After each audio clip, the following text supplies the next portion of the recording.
This video brought to you by Manscaped. Right now 20% off plus free shipping with code FILMENTO.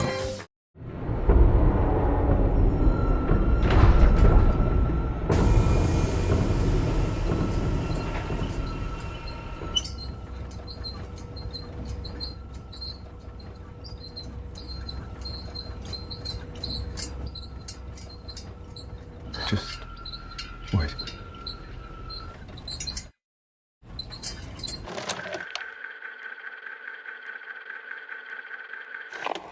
No Time to Die marks an end of a cinematic era, as it's now time for all of us to say goodbye to Daniel Craig's James Bond for good. You'll never see me again. And as a concluding send-off, this film does do a lot of great things, with a lot of people, including myself, understandably enjoying it very much overall. It features a top-notch visual aesthetic, it packs real set pieces that offer a true theater experience, and most of all, it makes some really powerful story and character choices, including ones I'm pretty sure no other Bond film has ever made. But it wasn't all positive though, and in general, No Time to Die isn't really compared to Casino Royale and Skyfall as much as it is to Spectre, which is also understandable because there are quite sizable individual weaknesses here as well. The movie has to begin 3 times before the main plot actually begins, with momentum and emotion and whatnot restarting with each time jump. And it also features a ghost-like secret organization running bad guy who may as well be called Blofeld 2.0. And it's like, if one of the key problems last time was the villain, then maybe don't use the same villain again. Maybe this time use a villain who doesn't have an organization and instead achieves everything himself, because that's how motivated and full of drive he is. Goodbye, Spectre. But anyway, individual weakness aside, the biggest widespread issue I've seen a lot of audiences have with No Time to Die is that it feels kinda disappointing, or rather lackluster, which sounds very weird because it contradicts its tendency to make powerful choices. Like, how can this film go as far as to, spoiler alert, kill off James Bond and then at the same time to many feel kinda meh? Like, that doesn't make any sense, right? Well, on a closer look, it might make quite a bit of sense, because as bold as this movie might go, it also in practice suffers from some really harmful commitment issues, which is the topic we're gonna be looking at today. And to be clear, just that one topic. Like, if you love this movie overall, then I'm sure it's great. If you hate this movie overall, then I'm sure it's terrible. Like, I don't really care. This video isn't about telling you how you need to feel about No Time to Die as a whole, as much as it is about identifying the key reasons why a lot of audiences, which may or may not include you, felt underwhelmed by it, because that knowledge is very useful. So let's do that. Let's look at No Time to Die's boldest, most powerful choices and find out why they in practice don't carry quite as much power as they maybe should.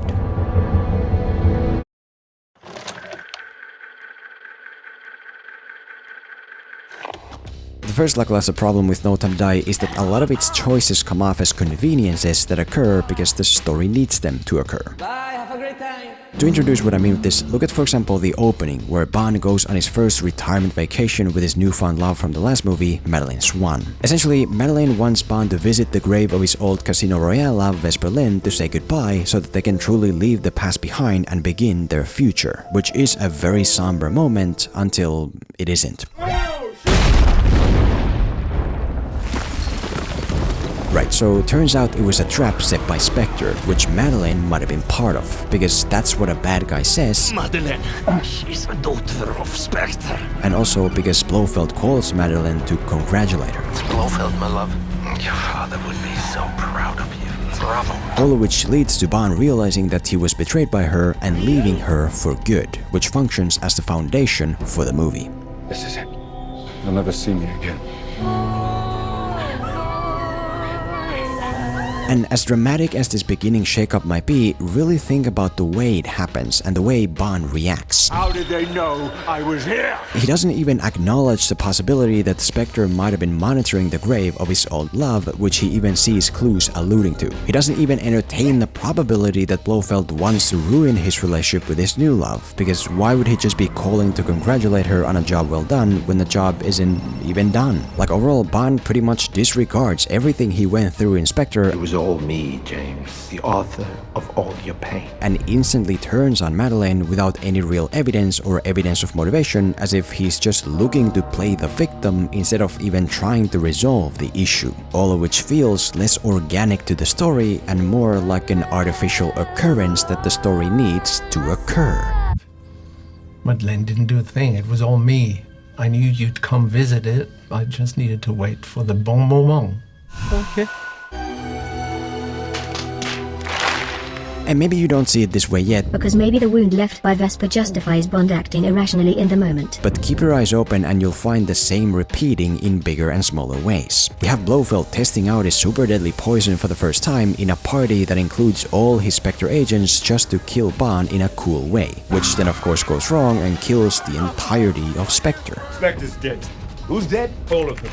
Oh, well, isn't that convenient? We have Madeleine of all people being Blofeld's therapist because she's the only person he'll talk to, without it ever being established what information he has provided to earn the privilege to choose who he talks to, which of course forces her and Bond's paths to reconnect. It's the most valuable asset this country has. She's the only psychiatrist he agreed to speak to. Oh, well, isn't that convenient? We have Blofeld magically possessing a bionic eye that the MI6 somehow didn't know about, which can then be used for plot exposition. Blofeld's eyeball unlocked. Isn't that convenient? We have the new villain Safin using Bond's daughter as leverage and then suddenly just letting her go, so that she can find her mom and leave because that's what the story requires.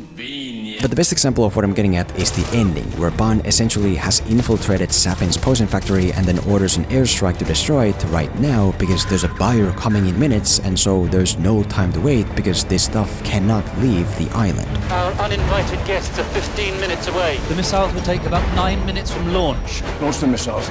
Not until you're clear. You tell them to launch the missiles now! Which then leads to Bond's time running out. Just have your eyes. I know. And while Bond's final sacrifice does carry a lot of power for a lot of audiences, it's also kinda hindered by the fact that it seems a bit forced. See, the movie never properly establishes the buyer that creates this time urgency. Not who they are, not what happens to them, not how they can approach an internationally contested island when Q's plane gets intercepted by just flying in the region. Overall, the buyer and the time constraint they create feels like an artificial addition Our first buyers are arriving. that causes Bond's ultimate sacrifice to occur because that's what the filmmakers decided to have occur.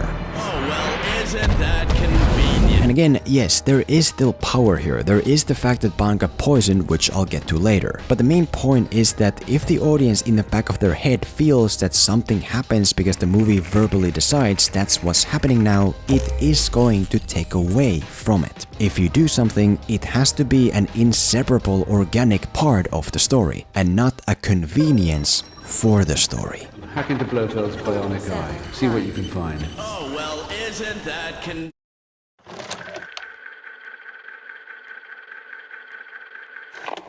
The second lackluster issue here is that whatever the movie is doing, it often goes only halfway in doing it. Ciao. Ciao. As a good first example, look at the poison moment in the finale where, as his last act, Safin injects Bond with a DNA virus that will kill anyone he ever touches. Anyone we touch, we are their curse. Which is a big deal because, oh no, he can't be with his family now since, as we all well know, it can never be fixed. How do you get it off? You know as well as I do that you can't. It's permanent. It's eternal.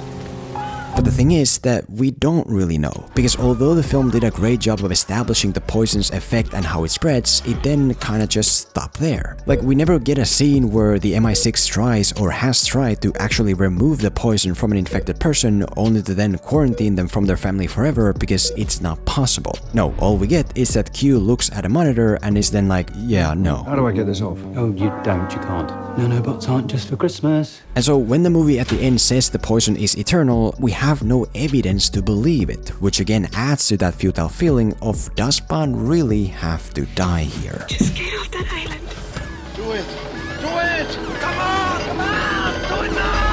As another kind of example, look at the Hannibal Lecter scene of Bond meeting Blofeld in prison, which plays with our knowledge of Bond carrying a poison coded to be lethal to Blofeld's DNA. The build-up for the scene is really well done, because at this point we know that every step closer Bond takes to Blofeld is a step closer to him killing Blofeld, which is what ends up happening. But when it comes to the actual payoff, You have violated the most important rule in the whole bloody playbook.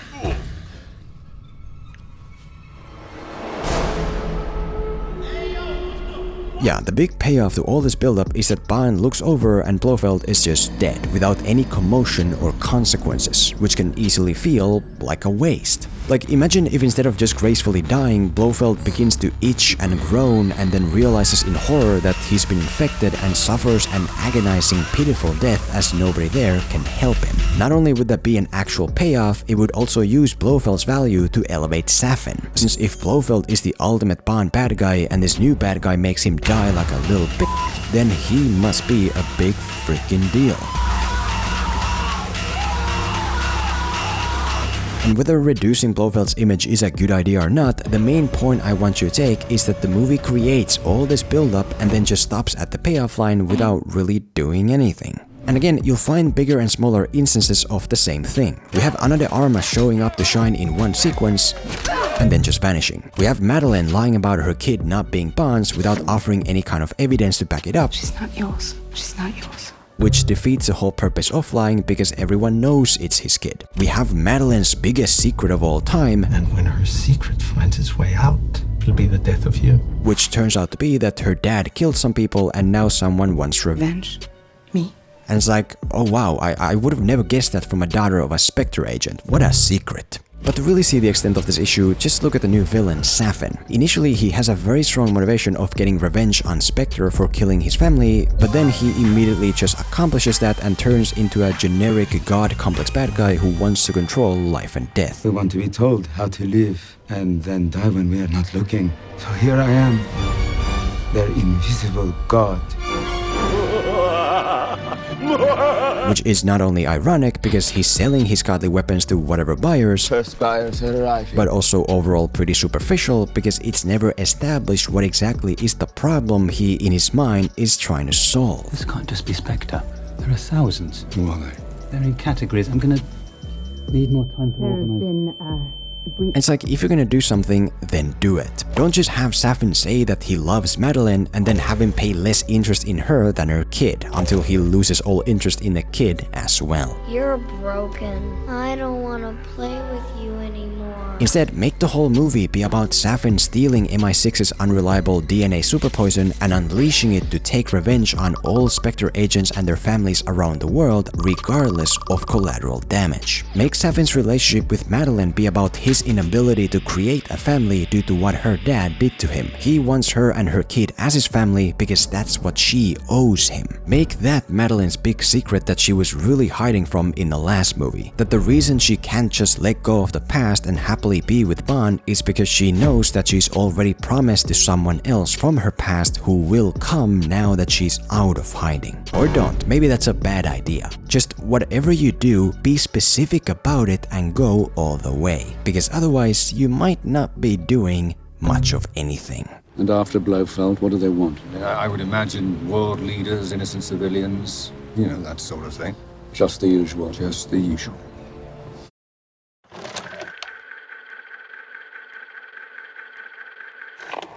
The third lackluster issue with No Time to Die is that many of its key situations are way too easy in nature or solution. Listen very carefully, 007. First thing you need to do is to... The first half of this is that the situations themselves play out as if on recruit difficulty. We have the beginning Spectre chase where Bond can sit in his bulletproof car and solve the problem by just choosing so. Okay.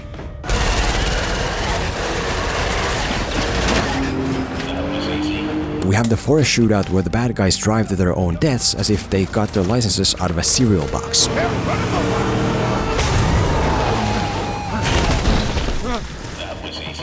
We have the ending island infiltration where Bond and the new 007 take down an entire base of henchmen without being hit by a single bullet. We have the grand finale fight where the physically inferior villain walks right up to Bond and then, you know.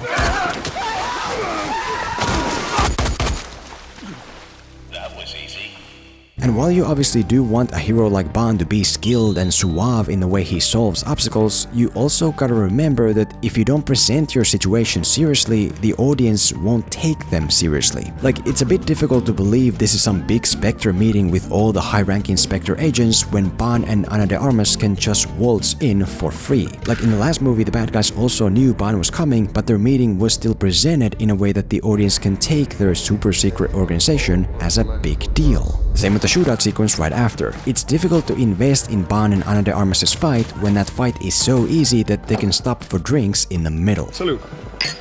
Like, obviously it's okay to have fun, and the sequence is definitely fun with amazing visuals and music. But I'm just saying that if that's what you're going for most of the time, if you don't feature more difficult situations where the audience can fear that the hero might fail, there's not gonna be much substance. The second half of this is that the solutions to the difficult situations are way too simple, as is the case in this boat scene where Bond and his CIA pal Felix Leiter get betrayed by Safin's agent who locks them in and wishes them bon voyage. This situation is very effectively built. Not only is Bond locked in a boat, not only is his friend bleeding out, the boat is also sinking and will drown them within minutes. Like, this is a true bind where the audience can invest in the stakes that Bond might not make it out alive. But when he then obviously does, guess how he does it? No, really, guess. That's right, he opens a door. And this is where it becomes clear that this movie desperately needed at least one more rewrite. Because you can't just paint your hero into an impossible corner and then have them magically realize that, oh, there's a door behind them. No, that feels like cheating. You need to find a solution that's reflective of the graveness of the situation, which here could have been done with, for example, setup and payoff. Like, maybe Bond can't get the door open until he realizes that an item he got earlier can be used here to create another exit. That's a solution that's larger than the scene itself. That's an outcome that the audience can find satisfying, at least more so than Bond just turning a handle. And obviously, I'm not saying this is always the case, just like I'm not saying this or anything else we've talked about today makes the movie bad. I'm just saying that things like this reduce the power of what the movie does. Like, if you place Bond in a terrible bind where he has to lose his pursuers while his family is in the car, you can't then just turn the pursuers into idiots who've never driven before. Introducing the Land Rover Defender, tough enough to take on anything. You can't then just allow Bond to place his family in safety while he goes fight the bad guys elsewhere. It's much more powerful if Bond has to fight the bad guys while protecting his family. It's much more powerful if he loses his family by having them ripped from his arms. That's a mentality that not only would have made this specific sequence feel stronger, but would have also made this whole movie in general to many people feel a bit less disappointingly lackluster. But to give you one last outside-the-box example of a proper solution to the toughest situation of them all, which is meeting a girl, here's a new Filmento holiday sponsor offer from Manscaped and their Lawnmower 4.0 body trimmer. I understand a solution like this might feel unnecessarily strong for first-timers, because that's how I felt, but I've personally used it quite a while now and can say it's very useful. This thing is waterproof, wireless, comes with LED lights and special skin-safe technology, which makes it very easy and safe for you to trim down your body and groin area, which you want to do to feel great, as well as not scare away the girl you'll meet at a holiday party. The same performance package also comes with their Weed Whacker nose and ear trimmer to easily clear those problem areas, as well as a couple magic potions to keep your family jewels fresh and cozy in your pants the whole day. And right now you'll also get 2 free gifts in form of a high quality travel bag, as well as a pair of comfortable anti-chafing boxers. So if this is a situation you want to find the solution for, click the link below and use code Filmento to get the Manscaped Performance Package 4.0 for 20% off with free international shipping. Helps the channel as well, so thanks.